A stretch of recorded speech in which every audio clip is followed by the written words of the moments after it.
It was an active afternoon and evening across Arkansas. This is video from Cabot, where we saw a possible tornado just a few hours ago. We've also received pictures of damage in that area. Thanks for joining us tonight at 10. We have team coverage tonight. Meteorologist Simone Thomas is breaking down what we've seen today. But first, let's start with THV 11's Maya Ellison. She's live in Lonoke County for us tonight with a look at the damage left behind by the storm. Maya, what are you seeing there? Yeah, hey Brooke, we came out here to Heber Springs, rushed to where the damage took place, right at the intersection between Highway 5 and behind me is Highway 319. Now, as we see, the power is completely out on this street, but officers are still behind me. When we first got out here, there were several officers out here. Now it looks like there's about 2 to 3 still standing by, making sure that traffic is rolling through this area safely and soundly. But according to officials, we learned from Lonoke County Sheriff's Daily that they received calls at 7 p.m. that damage took place at the Dollar General at the 7000 block. They then learned that there was no structural damage to that Dollar General, but there were some homes that sustained damage due to that storm that we saw earlier. Now, as for officials, they're still out here. Things are still going on. They're still working to learn what the damage looks like. You all saw some of that on your screens prior to, but we're out here just gaining some more information. We were able to talk to a lieutenant earlier who broke down what that looks like, what they're doing out here, and how the community has been rallying together. Not to mention, it's Easter Sunday, and I would hate and just feel for the families that are dealing with a lot of this going on today. And since it's so dark out here, we weren't able to really see some of that damage clearly, hoping to gain some more information and some more looks as the night goes on, as you'll hear from us in a little bit today during this show. But for in the morning, we'll be able to see what this looks like around us, hoping that everyone is safe and sound. And the best news that we got out here, no injuries were reported as of now. Brooke, back to you. Definitely some good news there. We'll check back in with you a little later, Maya. Cabot wasn't the only area that saw severe storms. The National Weather Service issued warnings for Garland, Hot Spring, Saline, and Pulaski County.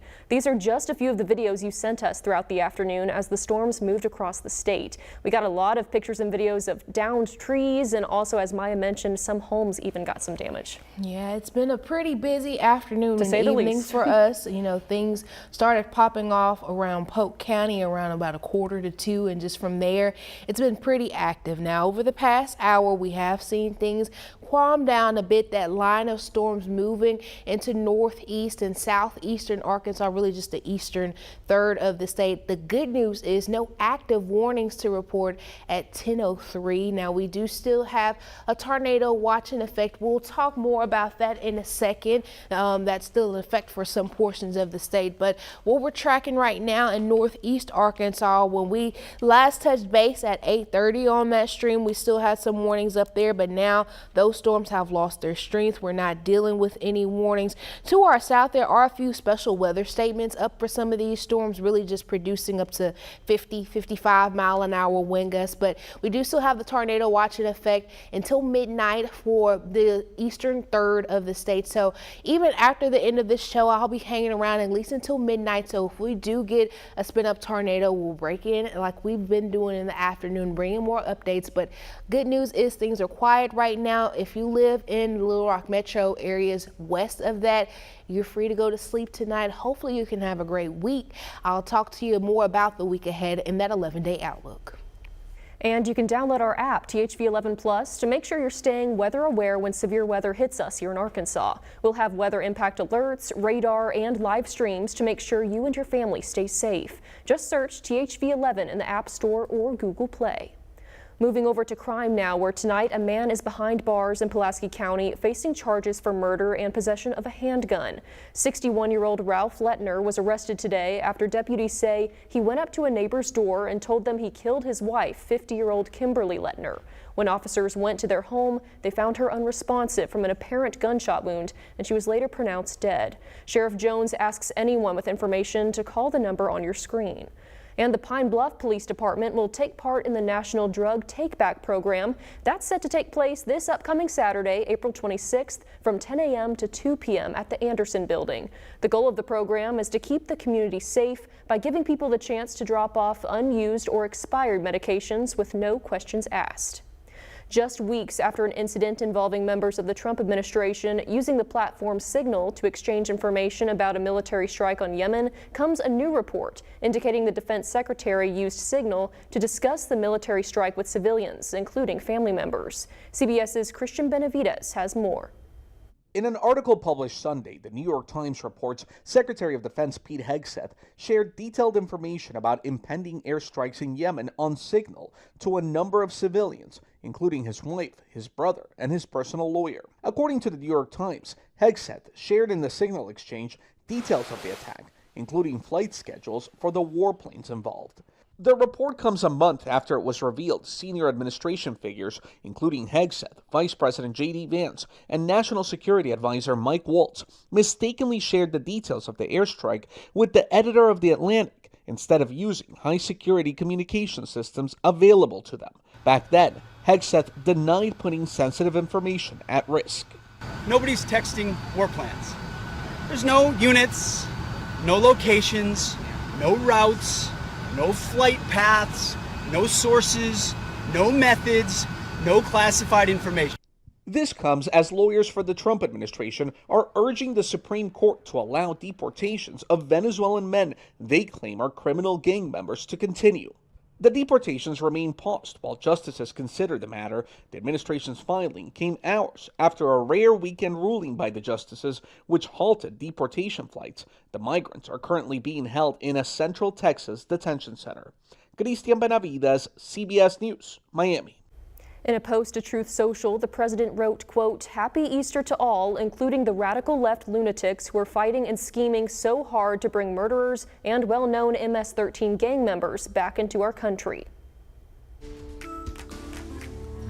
Meanwhile, back here at home at the Arkansas State Capitol, Governor Sarah Huckabee Sanders says there's no rush to restart executions despite signing the nitrogen gas law during this year's lawmaking session. When asked about a timeline, the governor stressed the need for careful consideration, telling the Associated Press, quote, "Anybody rushing into a decision like that doesn't understand the severity and responsibility." That statement by the governor gives an indication of the controversy that awaits if and when executions resume.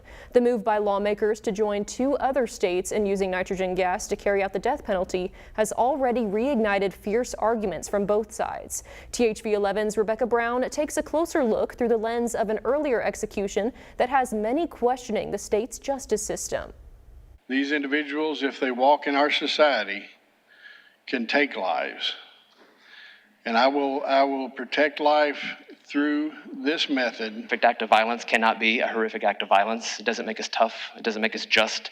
It just means that we too have committed a horrific act of violence. Just last month, Louisiana carried out its first execution by nitrogen gas on Jesse Hoffman Jr. Before that, Alabama used the method on Kenneth Eugene Smith. The question at the center of the ongoing debate is this about safety, innocence, or both? Right now, there are 24 inmates on death row here in Arkansas. After 4 lethal injection executions in 2017, the state struggled to get the needed drugs to continue carrying them out. That setback eventually led state leaders to nitrogen gas. It's a method lawmakers like Democratic State Representative Tippy McCullough opposes, arguing it strangles the person by taking away their oxygen. I think that there are lots of issues with it. I think it's somewhat experimental. Only been tested in a state or 2. I think that in history, it has been a way of exterminating people that no one has appreciated. Senate Pro Temp Bart Hester says despite the controversy, it's a necessary step. We have consequences. If you want to take a human life, you're going to pay for it with a human life. Then there's the possibility of new developments in the case. Did Arkansas put an innocent man to death? That's the question raised by newly tested DNA evidence. April 20th marks 8 years since Liddell Lee's execution, ordered by former Governor Asa Hutchinson. Lee was convicted and sentenced to death for the 1993 murder of Deborah Reese, but in 2020, 3 years after his death, new testing concluded that his DNA was not on the wooden club or bloody shirt found at the scene. The same test also found DNA from an unknown male. They affirmed the convictions, and it's my duty to carry out the law.